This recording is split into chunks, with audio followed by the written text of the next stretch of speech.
Tempra Drops untuk adik bayi, pipetnya terlindungi. Tempra Sirup untuk si kecil, dengan gelas takar lebih tepat.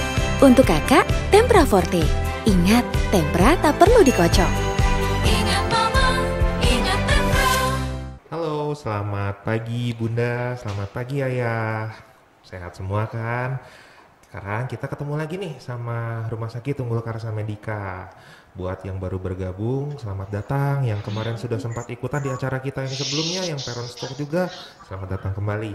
Perkenalkan, saya Dr. Adrian Diloza, dan di sebelahnya sudah ada narasumber kita nih, dokter anak kesayangan kita semua, Dr. Chatni Daryanani, spesialis anak. Hari ini kita punya agenda nih, Bun, ya. Kita mau ngobrol-ngobrol lebih jauh lagi nih soal demam. Nah, demam nih apa aja sih? Nih kayaknya anak-anak tuh banyak banget nih masalahnya. Aduh dok, saya demam, anak saya demam nih. Saya harus ngapain ya? Dikompresnya dingin atau panas? Dikompres atau jangan? Dimandiin atau enggak? Boleh minum es atau enggak? Dan banyak banget pertanyaan-pertanyaan yang ada banget di lingkungan kita, tapi kita bingung nih yang benernya yang mana.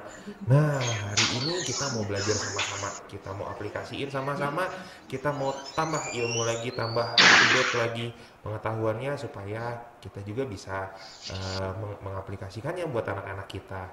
Nah, sekarang sudah ada Dr. Chatni, materinya mantep, keren. Udah harus ikut semuanya dari awal sampai habis. Yang tinggalin acara ini bakalan rugi banget.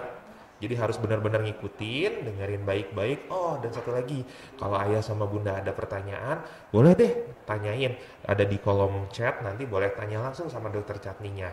Nanti kita akan pilihin pertanyaan-pertanyaan yang bagus, tapi sebisa mungkin pasti akan kita bacain semuanya. Nanti juga akan dijawab langsung oleh dokter Chatni Daryanani, spesialis anak sebagai pakarnya. Oke deh Bun, untuk tidak berlama-lama lagi, yang sudah punya pertanyaan di rumah udah dicatat semuanya, sudah dibikin listnya, siap-siap keluarin deh semuanya di sini. Oke, sekarang kita mau memulai acaranya. Sebelum kita mulai, kita mau tahu dulu dong siapa nih Dokter Chatni ini. Oke, kita lihat dulu ya CV-nya ya.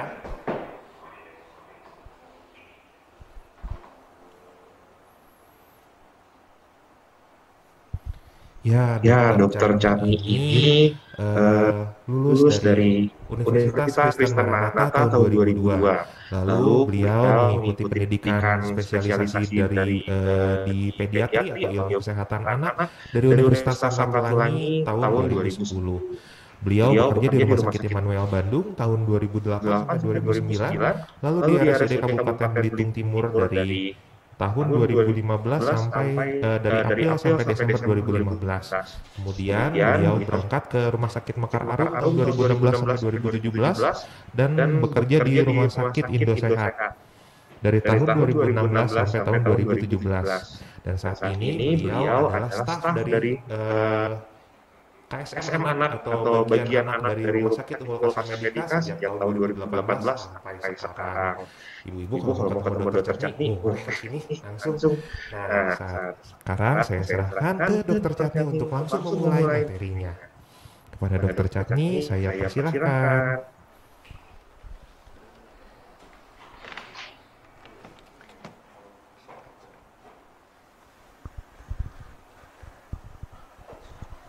Selamat pagi semuanya. Selamat pagi semuanya. Hari ini saya akan sharing topik tentang penanganan demam dan kejang pada anak. Kita mulai ya.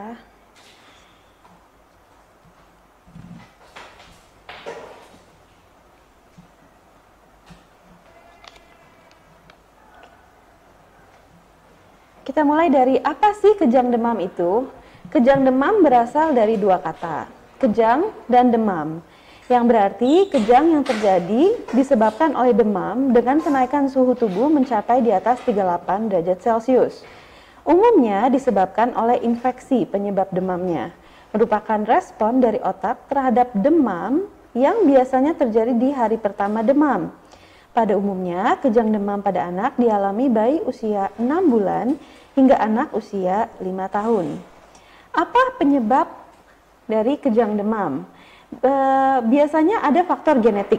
Apakah ada keluarga yang mengalami riwayat kejang demam? Itu yang perlu diperhatikan.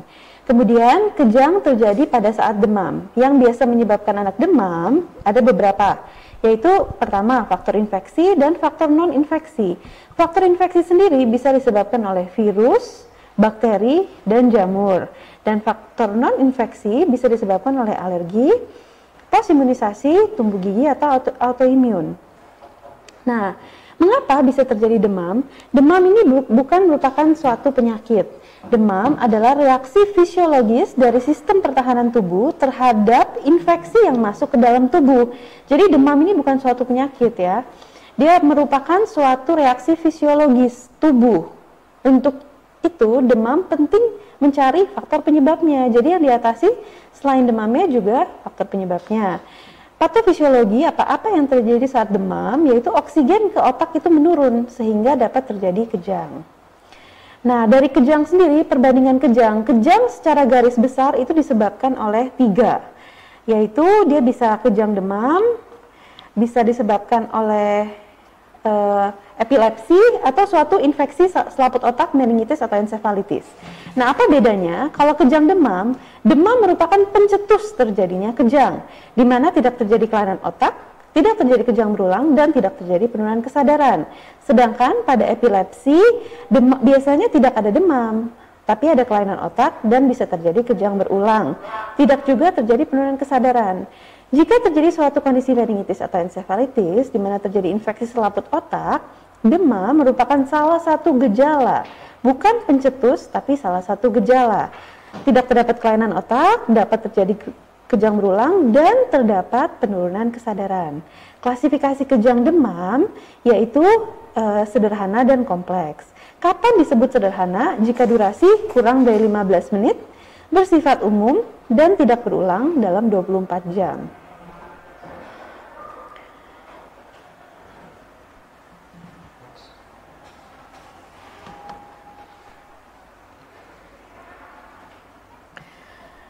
Gejala dari kejang demam yaitu diawali dengan demam yang tinggi pada anak yang diikuti dengan kejang. Kemudian kejang dapat terjadi pada seluruh tubuh atau sebagian tubuh saja.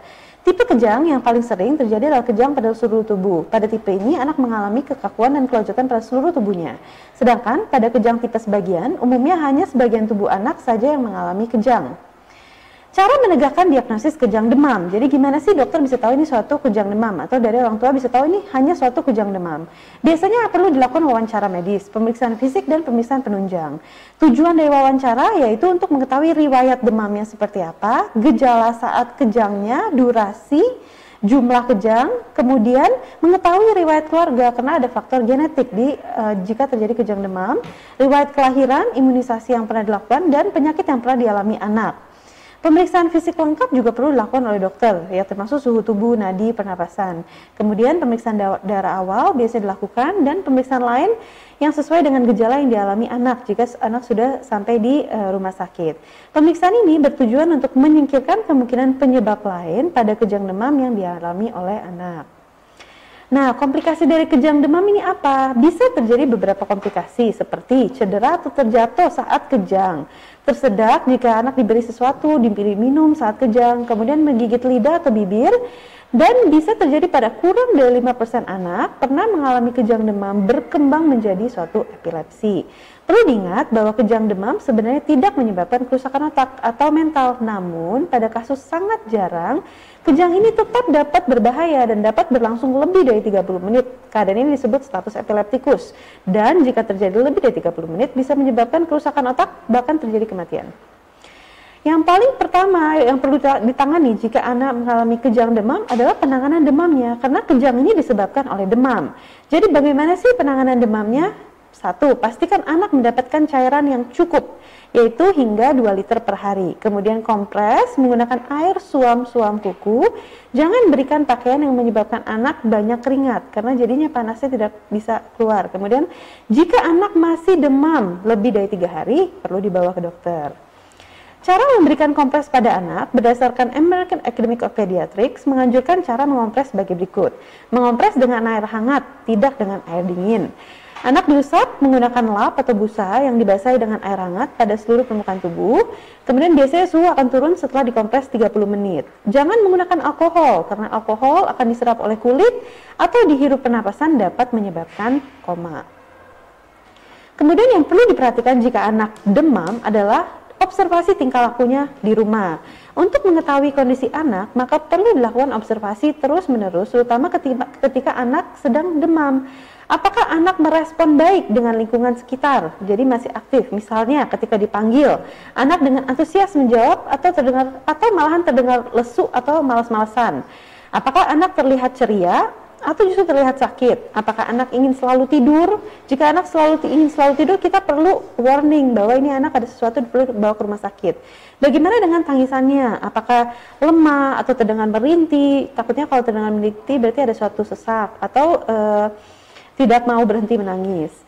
Apakah ada area tertentu dari seluruh badan yang selalu dipegang oleh anak? Misalnya menarik-narik telinga atau memukul-mukul perut, karena anak itu belum bisa terlalu mengungkapkan apa yang dirasakan. Jadi kita harus melihat dari sign dan simptomnya di rumah. Jika ada bagian tubuh yang dipegang, kemungkinan dia merasakan sakit atau uneasy di daerah yang dia pegang. Kemudian berikan obat penurun panas, penurun demam sesuai. Ada 2 jenis obat penurun demam, yaitu paracetamol dan ibuprofen. Nah, yang paling aman digunakan adalah paracetamol. Indikasinya adalah meredakan demam, bisa meredakan rasa sakit dan nyeri ringan seperti kepala, sakit gigi, menurunkan demam yang menyertai flu dan demam setelah imunisasi. Cara kerja, bekerja sebagai antipiretik. Antipiretik ini penurun panas. Dapat digunakan pada semua usia, berbeda dengan ibuprofen yang hanya dapat digunakan pada usia lebih dari 6 bulan. Dapat diberikan kapan saja. Paracetamol mempunyai efek samping namun sangat jarang. Nah, jika digunakan ibuprofen, biasanya efek samping mualnya lebih kuat. Kemudian, kapan anak demam perlu dibawa ke dokter? Anak yang demam harus dibawa ke dokter jika usia anak kurang dari 3 bulan, tanpa memandang keadaan anak secara umum. Anak usia 3 bulan sampai dengan 36 bulan yang demam lebih dari 3 hari atau terdapat tanda-tanda bahaya. Jadi jika lebih usia 3 sampai 36 bulan, dapat dilakukan pemberian paracetamol dan kompres dulu di rumah sambil diobservasi tingkah laku anak. Jika lebih dari 3 hari, tetap perlu dibawa ke rumah sakit. Anak usia 3 sampai 36 bulan dengan demam tinggi lebih dari 39 derajat. Anak semua usia dengan suhu tubuh lebih dari 40 derajat. Anak semua usia dengan kejang demam tetap perlu dibawa ke rumah sakit. Anak semua usia yang demam berulang lebih dari 7 hari walaupun demamnya hanya berlangsung beberapa jam saja. Anak semua usia dengan penyakit kronik seperti penyakit jantung, kanker, lupus, penyakit ginjal, dan anak yang demam disertai ruam. Tanda bahaya dan kegawatan bila anak demam. Perlu juga diperhatikan tanda bahayanya apa sih. Jika tidak terdapat tanda bahaya ini, Bunda bisa tetap memberikan obat penurun panas, kompres, dan observasi. Namun jika terdapat tanda bahaya, itu merupakan suatu warning, yaitu tidak merespon atau sudah dibangunkan atau tidak bisa bergerak, kesulitan bernapas, sesak, jadi terlihat napasnya cepat atau bahkan malahan sulit untuk bernapas. Bibir, lidah, kuku tampak kebiruan, ada kekakuan di leher, nyeri kepala hebat, jadi anaknya nangis dan mengeluh bahwa dia nyeri kepala hebat, nyeri perut hebat atau muntah, terdapat ruam atau bintik berwarna keunguan seperti memar, tidak mau makan atau minum, menangis terus-menerus, anak gelisah, dan buang air kecil menjadi sedikit atau jarang. Apa yang harus dilakukan saat kejang? Jadi yang kejang demam, jadi yang perlu dilakukan pertama adalah penanganan demamnya, karena kejangnya kan disebabkan oleh demam. Jadi kita perlu menangani demamnya. Penanganan demam apabila terdapat mendapatkan obat anti kejang dari dokter sebelumnya bisa diberikan. Tetap tenang, tidak panik, longgarkan pakaian yang ketat terutama di sekitar leher. Bila si kecil tidak sadarkan diri, letakkan dalam posisi miring. Bila ada muntah, bersihkan muntah atau lendir di mulut dan hidungnya. Bila lidah menggigit, jangan memasukkan sesuatu ke dalam mulut. Ukur suhu, observasi, dan catat bentuk dan lama kejang yang terjadi. Tetap dampingi si kecil selama dan sesudah kejang. Berikan obat diazepam rektal. Bila kejang masih berulang lebih dari 5 menit. Jangan berikan bila telah berhenti. Jadi jika telah berhenti kejangnya, Bunda jangan berikan diazepam rektal. Walaupun Bunda sudah siapkan misalnya, tapi ketika diazepam rektalnya sudah sampai di depan si kecil sudah tidak kejang, jangan diberikan Bunda. Diazepam rektal hanya boleh diberikan 1 kali oleh orang tua. Jadi jika berulang itu tetap harus dibawa ke rumah sakit. Observasi gejala lain yang mungkin menyebabkan si anak demam, misalnya infeksi tumbuh gigi. Jadi setelah kita atasi demamnya, yaitu dengan menurunkan panasnya untuk mencegah kejang, setelah itu kita perlu observasi dan evaluasi penyebab dari demamnya apa. Apa yang harus disiapkan untuk pencegahan? Kenali faktor resiko kejang demam. Jadi di rumah jika anak demam, kapan sih kita perlu menjadi suatu warning bahwa ini akan menjadi suatu kejang demam? Yaitu kenali faktor resikonya. Apa faktor resikonya? 1, faktor genetik. Adanya memiliki riwayat kejang demam dalam keluarga. Jadi jika dalam keluarga emang ada yang suka kejang demam, kita harus warning kalau anak kita demam, ini bisa menjadi suatu kejang. Kemudian riwayat lahir prematur, berat badan lahir rendah, dan keterlambatan perkembangan. Usia biasanya kejang demam dialami anak usia 6 bulan hingga 5 tahun. Jadi anak 6 bulan 5 tahun demam itu tetap kita harus waspada, bisa terjadi suatu kejang. Caranya sediakan termometer untuk mengukur suhu anak. Jadi kita perlu pantau suhunya. Selalu sedia obat penurun demam di rumah seperti paracetamol. Karena obat penurun panas ini yang paling aman yaitu paracetamol bisa mencegah terjadinya kejang. Jadi kalau udah suhu di atas 38 kita bisa memberikan obat paracetamol.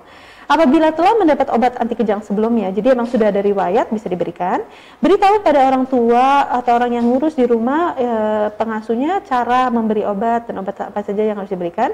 Kemudian berikan anak cairan. Ini juga penting ya Bunda, karena cairan bisa membantu untuk menurunkan suhu tubuh dan mencegah anak menjadi dehidrasi. Jaga kebutuhan nutrisi ketika anak sakit, jadi harus nutrisinya baik. Kapan perlu dilakukan rujukan? Perlu dilakukan rujuk ke rumah sakit nih jika kejang demam, yaitu jika kejang berlangsung lebih dari 5 menit atau lebih, suhu lebih dari 40 derajat Celcius, kejang tidak berhenti dengan diazepam rektal karena hanya dapat memberikan 1 kali ke diazepam rektal di rumah jika sudah tersedia di rumah, kejang terjadi berulang kali, kejang hanya pada salah satu sisi tubuh, atau setelah kejang anak tidak sadar atau terdapat kelumpuhan. Nah, penting juga kita memikirkan pencegahan dari demam. Demam ini kan sebabnya infeksi. Nah, cara mencegahnya adalah dengan meningkatkan daya tahan tubuh, yaitu keseharian nutrisinya harus baik, imunisasi lengkap, aktivitas fisik yang sesuai, dan pola tidur yang baik. Dan juga jangan lupa adaptasi kebiasaan baru. Sesuai dengan IDAI menganjurkan anak-anak tetap di rumah untuk mencegah terjadinya resikonya infeksi dan bisa terjadi demam. Orang tua dan anak-anak segera membersihkan diri, mandi atau keramas setelah beraktivitas di luar rumah. Juga bersihkan tas, handphone, dan barang-barang lainnya. Tidak berpergian ke tempat umum. Bila anak berpergi, tetap harap didampingin orang tua. Inginkan menggunakan masker dan pelindung. Jika anak di atas 2 tahun itu perlu digunakan masker, jika di bawah 2 tahun bisa dipertimbangkan penggunaan face shield. Tidak memegang area wajah, tidak sembarang memegang barang, melakukan jaga jarak setidaknya 2 meter, rajin mencuci tangan, dan menggunakan hand sanitizer menjauhi orang yang sakit. Terima kasih, semoga bermanfaat. Wah, bermanfaat sekali sih ini sih Dok. Lagi zaman corona gini ya Dok ya, banyak banget yang aduh anak saya demam, mau dibawa ke rumah sakit. Takut corona deh si rumah sakitnya. Tapi sekali lagi kita mau ngasih tahu kalau rumah sakit Unggul Karsa Medika itu aman karena kita sudah tentukan protokolnya. Wah, dari lama banget ya Dok, kita udah jalani untuk protokol aman. Kita pisahkan untuk yang bagian anak-anak yang sehat dan anak-anak yang datang untuk berobat infeksi. Nah, lagi-lagi kita dikasih tahu lagi nih yang mitos-mitos harusnya sih sudah terjawab semua ya Dok ya. Masukin sendok nggak Dok ke mulut? Kayaknya nggak usah lagi ya Dok ya. Zaman sekarang tuh kita masih sering banget nih kalau saya jaga di IGD anaknya kejang tapi kok bibirnya berdarah-darah ya. Oh, ternyata dimasukin sendok sama mamanya. Rasanya itu udah nggak perlu lagi ya Dok ya. Terus sudah tahu kan sekarang kita harus dikompres pakai air yang suam-suam kuku aja, jangan dikompres air dingin. Terus bajunya juga kalau misalnya sudah basah sama kena kompres, kayaknya lebih baik kita ganti ya Dok ya. Nah, terus Berarti dok, kalau misalnya bukan pasien ya, kalau misalnya ayah sama bunda punya riwayat kejang sebelumnya dari kakeknya, neneknya, atau omnya, tantenya, itu harus lebih waspada ya dok ya? Iya. Oke oke oke. Jangan lupa juga nutrisi tuh. Kalau di kadang orang tua tuh kerja kerja kerja, ayah bundanya sibuk, ternyata berat badan anaknya turun tuh. Nggak taunya ada yang lain. Pokoknya tetap lintas pertama atau penanganan awal ketika demam atau kejang adalah kita amankan dulu, harus tenang dulu dok. Nah dari tadi nih dokter Chatnya nih cerita soal obat penurun panas yang paling aman dok, paracetamol. Nah kalau tempra tuh gimana dok? Oke nggak sih dok tuh? Kalau tempra sendiri dia kandungannya paracetamol. Nah, tempra sendiri dia ada 3 bentuk, Dokter Ian. Dia ada bentuk drop, sirup, sama sirup forte. Ya, paracetamol merupakan obat yang paling aman ya sejauh ini digunakan untuk penurun panas karena bisa digunakan setiap saat dan pada setiap usia. Mempunyai efek samping yang minimal. Keunggulannya mungkin kalau dari pengalaman saya tempra rasanya ya, Betul, dok, betul. rasanya enak. Jadi banyak anak yang toleransinya baik. Jadi kadang anak kan pasti kalau lagi demam susah untuk dikasih obat, itu rata-rata 80% anak dari pengalaman saya itu tapi kalau ketika dikasih tempra emang responnya berbeda. Lebih enak ya dok Lebih ya, enak. anak-anak Tidak juga lebih dimuntahkan. kooperatif. Wah itu sakit banget hati kalau jadi orang tua dimuntahin sama anak, apalagi obat lagi sakit. Aduh kita pusing ya dok ya. Oke deh, untuk lebih kenal lebih lanjut lagi, kita pingin tahu nih tempra nih isinya apa aja deh.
Oke, nah sekarang kita ngobrol sedikit yuk tentang tempra. Tempra nih di dalamnya tuh isinya adalah paracetamol. Tadi kalau misalnya dokter Chatnya sudah cerita soal paracetamol. Nah ini dia si tempra. Indikasinya adalah untuk meredakan demam, sakit gigi bisa, sakit ringan seperti sakit kepala, terus ada flu juga. Setelah imunisasi juga kita bisa pakai untuk si tempra. Kadang-kadang kalau ayah sama bunda sudah tahu nih anaknya mau divaksin, waduh kayaknya bakalan demam, bekal tempra aman sekali. Ya. Oke, nah paracetamol itu gimana sih kerjanya? Nah, jadi masih harus dijelaskan lagi sih sebetulnya, tapi dia memblokir sintesis prostaglandin di hipotalamus, menghambat siklo. Aduh, pusing bun ya. Pokoknya intinya ini obat dia akan mempengaruhi kita, manusia tuh punya sistem pengaturan suhu tubuh di kepala kita, di hipotalamus. Nah, si paracetamol ini atau si Tempra dia akan bekerja di situ untuk menghambat si sinyal yang bikin badannya panas. Jadi berat lagi, maaf. Panas tubuh anak kita bakalan turun. Mulai kerjanya itu setelah dia minum 15 sampai 30 menit. Nah, ini penting nih, Bun ya. Karena kalau anaknya nggak diminum gimana mau mulai 15 menit ya. Nah, disinilah kerennya Tempra tuh ada rasa-rasa yang sangat-sangat nyaman untuk anak-anak. Dia bisa kerjanya tuh 4 sampai 6 jam. Nah, waktu paruhnya yang baru lahir 2 sampai setengah jam, untuk dewasa 1 sampai 3 jam. Nah, untuk waktu puncaknya tuh kalau diminum oral tuh lewat mulut ya Bun, itu 10 sampai 60 menit. Nah, kadang juga bisa lebih lama lagi. Aduh, ini pusing ya. Pokoknya nanti deh kita ngobrolnya kalau misalnya ada waktu lebih banyak lagi. Pokoknya kita akan ngobrol lagi tentang mekanisme kerja paracetamol, AINES, sama kortikosteroid. Intinya sih seperti yang tadi dijelaskan oleh Dokter Chatni, kalau kondisi demam paling aman paracetamol. Tapi jangan lupa ya Bun ya, untuk tetap bertanya kepada dokter mengenai dosisnya. Karena jangan lupa dosis obat yang terbaik itu bukan menurut usia, tapi berdasarkan berat badan. Biarkan kami dokter-dokter yang menghitungkannya untuk ayah dan bunda. Nah, dosis paracetamol ya itu nanti kita tinggal tanya aja, nggak mungkin nggak dijawab sama dokternya. Nah, sediaannya nih ada apa aja nih? Tadi sudah sempat disinggung nih sama Dokter Chatni. Tempra drop dan sirup itu ada rasanya anggur. Sedangkan yang forte itu dia memang dosisnya lebih besar. Itu rasanya jeruk. Nah, ini lebih enak lagi ngobrol sama dokternya deh. Anaknya senang rasa apa, nanti akan kita hitungkan dosisnya yang mana dan baiknya yang mana. Begitu dia. Wah, ini kalau misalnya ayah dan bunda agak sedikit kepo nih obat rasanya gimana, boleh deh cobain sedikit. Jadi kita akan tahu kenapa anak-anak tuh lebih jauh memilih Tempra dibandingkan paracetamol merek lainnya. Oke, Tempra adalah paracetamol originator di Indonesia. Sudah 45 tahun, wah lebih tua dari saya nih. Sudah dapat izin edarnya dari 1972. Tuh, dan dia sudah efektif menurunkan demam. Cara kerjanya yang tadi saya katakan itu menghambat prostaglandin di bagian otak kita. Nah, ternyata selain obat demam, Tempra juga bisa meredakan nyeri ringan. Makanya tadi sudah dijelaskan juga kalau sakit kepala atau sakit gigi, anak bisa kita berikan juga untuk Tempra. Jangan kan anak, kadang-kadang ayah dan bundanya juga minum juga tuh ya. Nah, lalu Tempra 100% larut sempurna, jadi tidak perlu dikocok. Jadi sudah zaman now nih obatnya, nggak usah kocok-kocok lagi ya Bun ya. Dan aman, higienis, bisa dikonsumsi dari bayi, anak, tanpa batasan usia. Kita punya sediaannya lengkap sekali, bisa diminum kapan saja, tidak harus setelah makan, dan efek sampingnya tuh minimal sekali. Jadi dia jarang ada iritasi pencernaan. Tadi ada obat golongan kedua yang dijelaskan oleh Dokter Chatni, itu adalah ibuprofen. Nah, bedanya ibuprofen ini agak sedikit galak nih sama perut, jadi kadang-kadang anak malah jadi sakit perut. Nah, lalu dia juga sudah dilengkapi dengan pipet dan gelas takar, jadi takarannya harusnya baik, sudah bagus gitu, tidak mungkin kelebihan atau kekurangan. Dan formulanya baru, lebih tidak pahit. Ya, jelas, dan yang paling pasti dan yang paling penting bebas alkohol dan halal. Oke. Iya. Itu dia ceritanya. Wah, banyak banget ya informasi hari ini ya. Ya, selanjutnya ini saya hanya ingin menjelaskan saja. Nah, untuk ayah dan bunda yang ingin bertanya, boleh langsung di chat di kolom komentar. Nanti akan kita bacakan. Ya, kita ulangi lagi. Komentarnya nanti jangan di private ya, diumumkan saja ya, biar kita sama-sama belajar dan Dokter Chan juga bisa menjelaskan. Oke, Dokter Chan, kita sudah ada pertanyaan nih Dok. Kita baca yang pertama ya Dok ya. Pertama dari Bunda Herberta Dirk. Bunda Herdi. Selamat pagi Dok, biasanya ketika anak demam kita beri paracetamol, kemudian demam turun atau hilang. Apakah setelah itu masih efektif diberikan paracetamol untuk mencegah demam? Dan apakah ada kemungkinan demam tersebut bisa timbul lagi dalam jangka waktu berapa lama? Mangga Dokter Chatni. Oke. Bagus sekali pertanyaannya ya. Jadi yang pertama harus diingat adalah demam ini bukan suatu penyakit. Dia reaksi tubuh terhadap sesuatu yang terjadi. Bisa infeksi, bisa non-infeksi. Jika penyebabnya infeksi bisa virus, bisa bakteri. Kalau non-infeksi bisa posimunisasi dan lain-lain. Jadi dengan pemberian paracetamol itu yang kita atasi itu demamnya, bukan penyebabnya, demamnya untuk mengurangi resiko kejang salah satunya, yaitu kita atasi demamnya.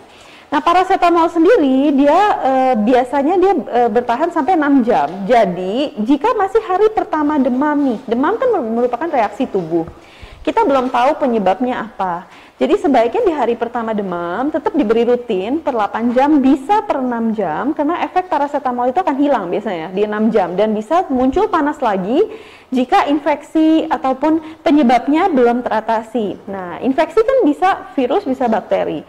Kalau viral biasanya dia 3 hari dia self-limiting, dia akan membaik. Nah, makanya kita biasanya mengingatkan ke orang tua, jika demam lebih dari 3 hari itu harus berobat. Berarti perlu mengatasi penyebab atau dicari penyebab demamnya.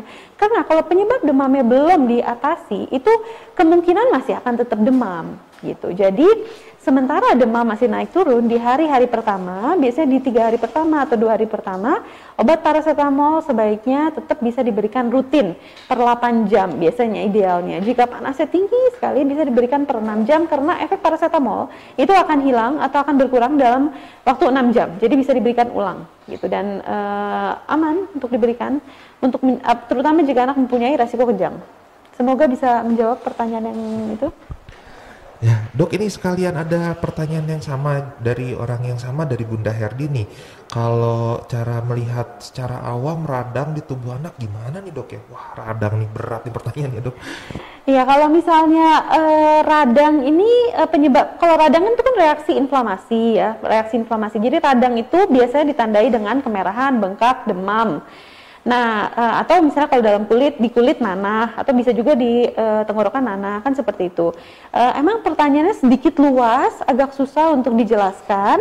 Yang pasti radang ini itis, disebabnya itis, biasanya ada penyebabnya, dan itis ini biasanya ditandai dengan itu, bengkak, demam, kemerahan, atau nanah. Jika ada nanah, jika ada bengkak, demam itu biasanya itis yang disebabkan oleh bakteri yang perlu diobati dengan antibiotik gitu. Jadi ada kriteria-kriteria dan tergantung juga organ tubuh yang kena sih. Kalau radang yang dimasuk, radang yang di mana, tenggorokan atau di mana gitu. Karena jika di tenggorokan itu ada kriterianya. Kapan radang ini disebabkan oleh bakteri, kapan radang ini disebabkan oleh viral gitu. Jadi radang tetap terjadi reaksi radang gitu, inflamasi istilahnya seperti itu. Iya, terima kasih Dokter Chani. Jadi intinya sih Bun, radang itu salah satu tandanya demam ya Dok ya. Jadi kalau dibilang sakit tuh demam tuh, kalau kita sih bilangnya itu gejala mungkin ya Dok. Nah, jadi radang tuh banyak luas sekali. Di gigi juga bisa jadi radang ya Dok. Kalau misalnya tangan gitu, apa ya bahasa Indonesianya, kasura ya, masuk kayu gitu, itu akan jadi radang juga. Nah, jadi panjang tuh jadi ceritanya. Intinya sih kalau misalnya demam, ada tanda-tanda yang tadi dikatakan oleh Dokter Chani, kalau dia ada demam, ada kemerahan ya Dok ya, atau nyeri, nah itu lebih baik konsultasi sama orang medis, ke dokter. Oke. Nah, ini ada, sama Bunda Herdi juga, dosis Tempra maksimum tadi sudah dijelaskan sekalian ya Dokter Chani ya. Oke, ini ada pertanyaan lagi dari Redmi. Ayah Redmi nih, tadi kalau nggak salah dengar, kejang dikarenakan oksigen ke otak menurun. Pertanyaannya, apakah sebaiknya tidak diberikan bantuan oksigen dalam supaya tidak diberikan bantuan oksigen dalam supaya oksigen terpenuhi ke otak melalui bantuan oksigen ke pernafasannya? Oke, terima kasih pertanyaannya. Ini pertanyaannya juga baik sekali. Jadi salah satu penanganan kejang, jika diperhatikan, jika anak datang dengan kondisi kejang, baik itu sebabnya demam atau bukan demam juga, di rumah sakit itu pasti diberikan oksigen. Karena salah satu mekanismenya kan oksigen yang menurun dalam otak. Jadi penanganan kejang demam di rumah sakitnya salah satu adalah pemberian oksigen. Namun oksigen ini kita tidak berikan sebagai profilaksis atau pencegahan. Jadi nggak di rumah anak demam terus dikasih oksigen terus biar jangan jadi kejang gitu. gitu. Jadi perlu diperhatikan juga faktor resiko seperti tadi, faktor genetik, kemudian faktor prematuritas, keterlambatan, atau emang ada riwayat kejang sebelumnya. Namun tetap jika ada faktor resiko pun, itu yang kita sediakan di rumah adalah obat penurun panas. Jadi kita atasi panasnya, jadi kita tidak memberikan oksigen secara rutin di rumah, seperti itu. Oh, jadi dapat satu poin lagi nih, ayah bunda harus punya termometer berarti dok ya, biar tahu nih anak kita lagi panas atau enggak. Kadang-kadang kita tuh bingung ya, habis misalnya contohnya ayahnya habis touring nih, naik motor dingin tangannya megang anaknya, waduh demam nih, jadi pengen buru-buru kena tempra nih. Oke, kita lanjut ke pertanyaan selanjutnya ya dokter ya. Ini ada pertanyaan lagi dari RSUD Pandega. Oke, dok izin bertanya, tadi dokter bilang kalau semisal anak demam tidak boleh memasukkan sendok ke mulut anak. Namun ada kasus anak menggigit lidah dok, untuk mengantisipasi hal itu baiknya bagaimana ya dok? Oh, menggigit lidahnya ketika kejang. Ini untuk di rumah berarti ya dok? Iya. Gimana dok? Jadi emang kalau misalnya di rumah kalau kita biasanya kan sadar anak itu kejang kan udah kejang. Jadi udah kaku nih, udah kaku. Kalau kita berusaha memasukkan tuh biasanya malah lebih trauma. Jadi usahakan justru jangan dimasukkan apa-apa dulu ke dalam mulutnya, diberikan diazepam rektal jika punya, jika tidak punya langsung dibawa ke rumah sakit. Sebaiknya memang seperti itu. Oh gitu tuh, jadi sebenarnya bukan yang nggak boleh ya dok ya, cuma kalau sudah terlanjur kaku jangan kita paksakan masuk ya dok ya, itu yang bikin banyak trauma di bibirnya. Nah biasanya sih jadi saya yang mau sharing nih dok, boleh ya dok ya? Kadang-kadang kalau orang tua tuh dok kayak udah tahu gitu dok, nih anak saya bentar lagi mau kejang loh, kadang-kadang bisa gitu ya dok ya. Nah itu kayaknya kalau sudah hafal anaknya sudah punten ya, kayak sudah wah nih saya keluarga sudah riwayat, ada riwayat kejang dok. Nah terus tiba-tiba wah ini kayaknya anak saya mau siap-siap kejang. Nah itu harus standby kali ya dok ya. Siapinnya sendok pun lebih baik sih kalau menurut kita lebih baik ditutup dulu pakai kain ya dok, jangan sendok bener-bener gitu. Ya kita kalau misalnya lagi makan buru-buru gigit sendok kan udah sakit juga tuh linu, apalagi anak kecil loh. Nah jadi tetap harus penanganannya tepat dan sesuai. Baik, itu dari RSUD Pandega. Nah, ini ada pertanyaannya kurang lebih mirip ya dok ya. Penanganan yang benar saat kejang gimana? Harus diganjal sesuatu lidahnya supaya tidak kembali ke belakang. Nah, nih kembali ke belakang nih lidahnya gimana nih dok nih? Sebenarnya kalau kejang, yang penanganan kejang, emang kan harus dibebaskan jalan napas. Yang takut kan jalan napasnya itu tersumbat. Tapi kalau misalnya pembebasan jalan napas lidahnya supaya tidak menutup jalan napas, itu yang paling baik dilakukan di rumah sakit sih. Karena kita punya alatnya khusus namanya Gudel, yang ukurannya juga harus sesuai. Karena ukuran terlalu panjang justru bisa menghambat saluran napas, terlalu pendek lidahnya justru juga bisa ke belakang. Jadi itu ada cara pengukurannya yang akan dilakukan oleh dokter sesuai usia. Jadi kalau begitu kejang, yang paling utama kejang lebih dari 5 menit harus dibawa ke rumah sakit, karena emang perlu dilakukan pembebasan jalan napas, pemberian oksigen dan lain-lain gitu. Nggak ada yang spesifik di rumah yang ibu bisa lakukan untuk mengukur ukuran sendok bisa harus berapa biar dia nggak kedalaman, atau dia kan karena kedalaman juga bisa menyebabkan refleks muntah. Jadi itu ada alat khusus namanya Gudel yang bisa diberikan di rumah sakit. Ya jadi intinya sih mungkin sebenarnya dari semua persiapan yang paling nomor satu tuh dok, ayah bundanya jangan panik dulu ya dok ya. Kadang-kadang tuh ayah bundanya udah panik duluan nyari apapun, akhirnya ketemu kayu dimasukin ke mulut anaknya, atau tiba-tiba malah ayah bundanya dulu juga yang pingsan gitu, jadi dua nih pasiennya. Ya, mungkin kayaknya lebih baik kita tenang dulu, kita pastikan dulu si anaknya aman, tidak dekat barang-barang yang udah jatuh, jangan anaknya kejang di bawah vas tingginya 1 meter tiba-tiba jebrak itu kan wah jadi panjang nih ceritanya. Jadi kita amankan dulu ya dok ya. Lalu jangan lupa juga kita lihat waktu, lihat jam. Kalau anak kejang tuh lihat jam mulai kejang, sama kita catat juga ya dok kalau misalnya wah ini kayaknya bakalan lama nih, langsung bawa ke rumah sakit. Rumah sakitnya Rumah Sakit Unggul Karsa Medika biar mantap ya. Nanti ketemunya juga sama dokter Catni, nanti di IGD sama dokter Adrian juga boleh deh gitu. Oke. Baik, ya jadi satu paket betul. Oke, kita lihat lagi ada pertanyaan lagi nggak ya? Oh ini nih wajib punya termometer. Saya pikir kayaknya lebih kalau punya lebih bagus ya dok. Ini ada sejawat nih yang bertanya nih dari dokter Dokter Gigi Lina. Nah, pagi dok, saya punya pasien dengan riwayat epilepsi kejang. Pasien tersebut ingin dilakukan pencabutan gigi. Pasien tidak ada demam. Apa yang harus dipersiapkan sebelum melakukan pencabutan gigi? Wah, ini informatif sekali nih kalau misalnya ada ayah bunda yang punya anaknya epilepsi. Gimana dokter? Oke, terima kasih pertanyaannya Dokter Lina. Jadi kalau misalnya pasien epilepsi akan melakukan cabut gigi, yang pasti obat epilepsinya dilanjutkan, jangan dihentikan. Kemudian pencabutan gigi itu kan beresiko terjadi inflamasi kan dok ya, bisa jadi demam, bisa jadi infeksi sekunder juga. Kalaupun tidak terjadi infeksi, tetap resiko demamnya dari inflamasinya kan bisa terjadi. Jadi saran saya diberikan profilaksis saja dok dengan obat penurun panas. Yang paling aman ya paracetamol. Bisa diberikan ibuprofen, tapi belum perlu, mungkin mulai dari paracetamol dulu untuk mencegah terjadinya pencetus epilepsi, karena salah satu pencetus epilepsi itu fever, jadi epilepsi provoked by fever.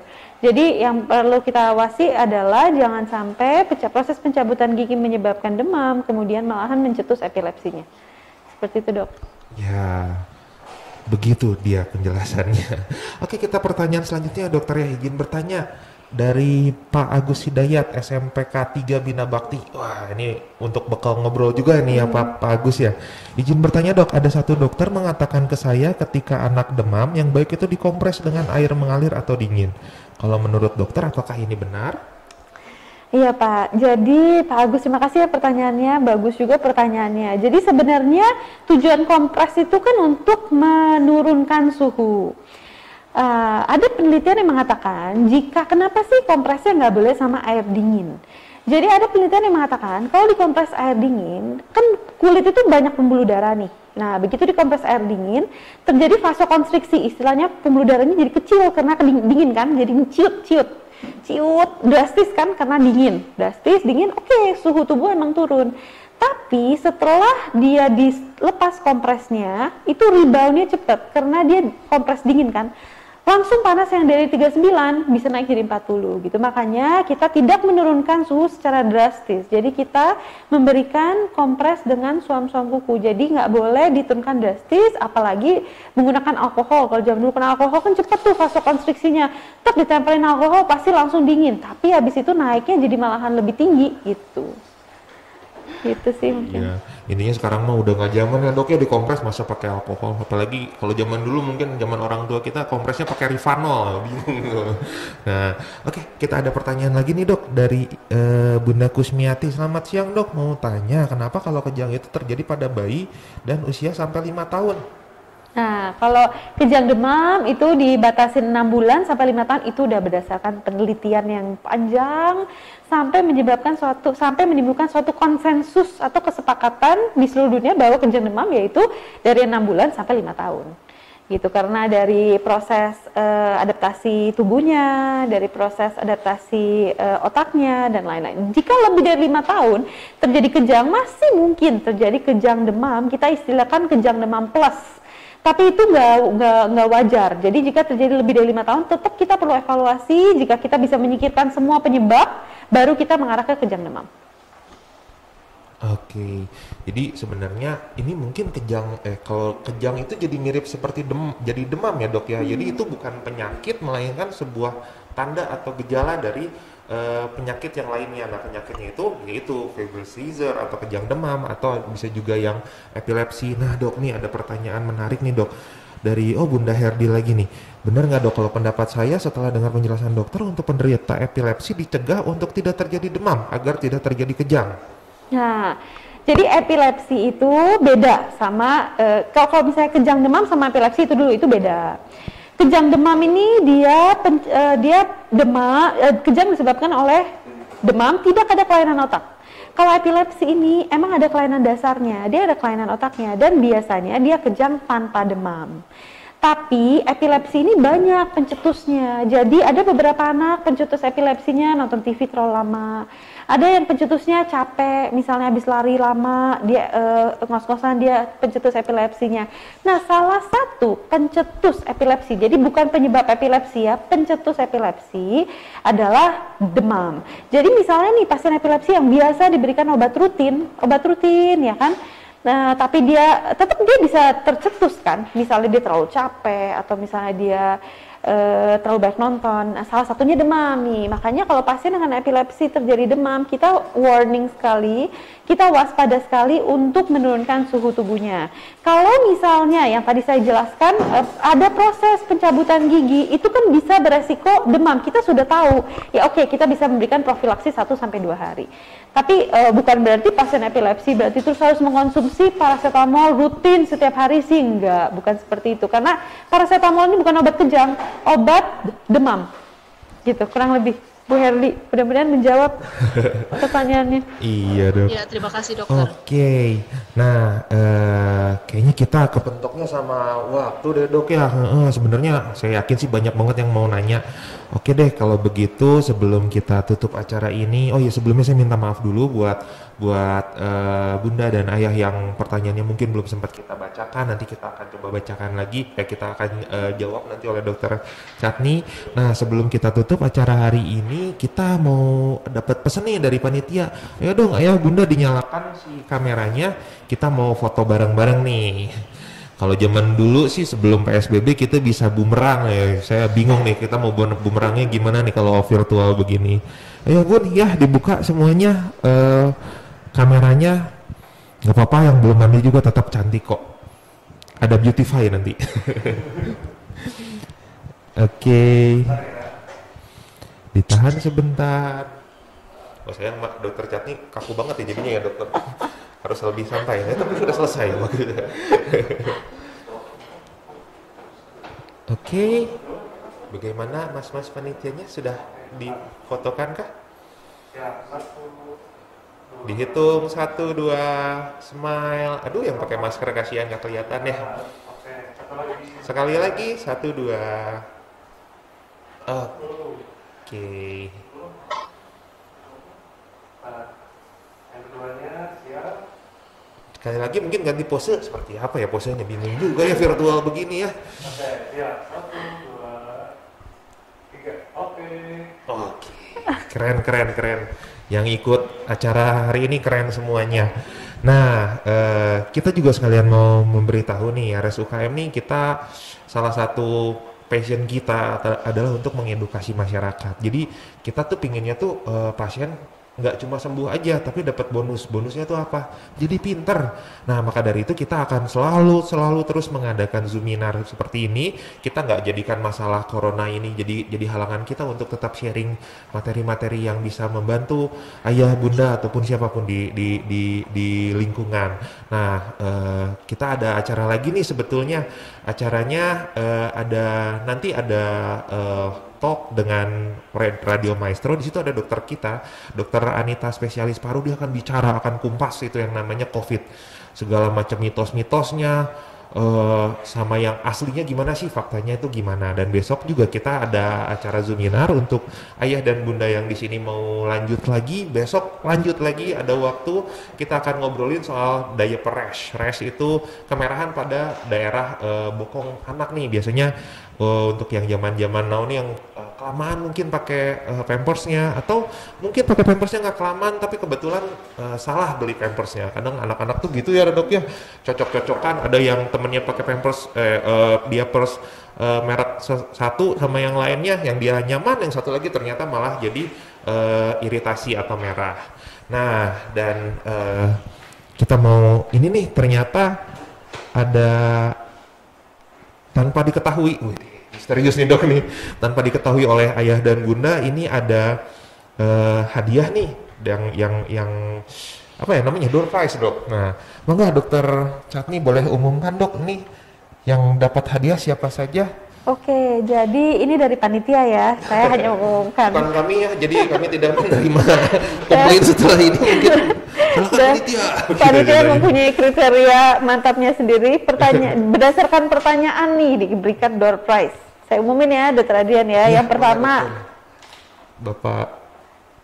Door prize-nya ini semua atau satu? 5-5-nya ya. Oke, oh 5-5. Ada 5 nih. Wah 5. Banyak nih, rugi nih. Terima kasih sudah memberikan pertanyaan. Sambil kita juga kupas ilmu, dapat door prize. Agus Hidayat nomor pertama.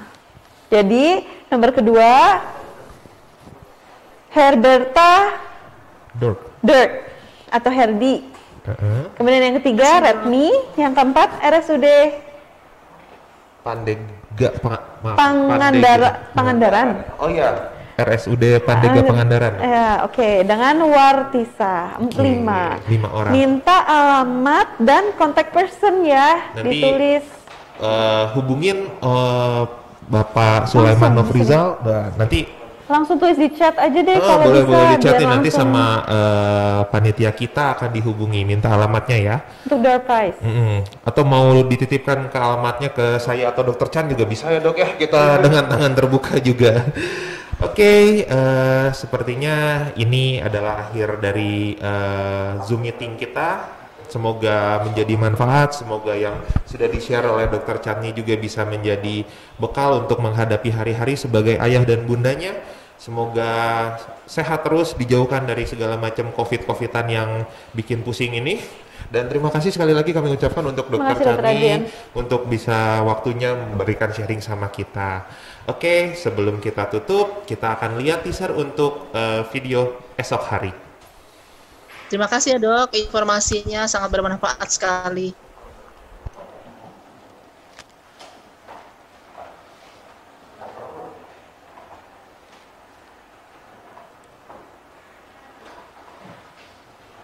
Thank you.